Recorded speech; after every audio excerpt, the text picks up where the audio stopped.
Hello, good evening. 8 മണി നൈറ്റായി. നമ്മളുമ്മ വായിച്ചില്ല, അപ്പോഴേക്കും വന്ന് എന്റെ കുട്ടി ഉമ്മ വന്ന്. ഗൈസ് മതി, കുട്ടീന്റെ ഉമ്മ കഴിഞ്ഞോ? ഡെക്സ ബേബി, അമ്മക്ക് ഉമ്മ തന്നില്ലല്ലോ. വാ, ഉമ്മയുടെ സമയം ഇത് അതിന് പറയാനുള്ളതാ. വാ ഉമ്മ താഴെടാ. ഉമ്മ മതിയായി. ഡെക്സ ബേബി, അമ്മക്ക് ഉമ്മ വരുണ്ടോ? വന്ന് ഉമ്മ ആ ഇതിലേക്കൊക്കെ. ആ ടാറ്റാ. ഡെക്സ ബേബി ഉമ്മ വന്ന് കഴിഞ്ഞ് ഇനി പോയിക്കോട്ടാ. ഞാൻ അടങ്ങി നിന്നാ ഓൻ്റെ ഒരു ഉമ്മ എന്നെ ഉണ്ടാവും 1/2 മണിക്കൂർ വേണം. അപ്പൊ കുറെ കഴിഞ്ഞാൽ അവിടെ ഇരുന്നപ്പോ ഞാൻ ആയില്ല അറിഞ്ഞു വെച്ചതാ. പിന്നെ ഞാൻ പറയണതിന്റെ മുന്നേ തന്നെ തന്നെ.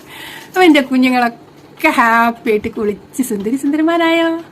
ആയില്ല. എല്ലാരും കണ്ണാടിന്റെ മുന്നിൽ പോയി ഒന്ന് സുന്ദരിയായോ സുന്ദരനായോ എന്ന് നോക്കിയാണ്. നമ്മൾ തന്നെ ലോകത്തിലെ ഏറ്റവും വലിയ സുന്ദരി അല്ലേ?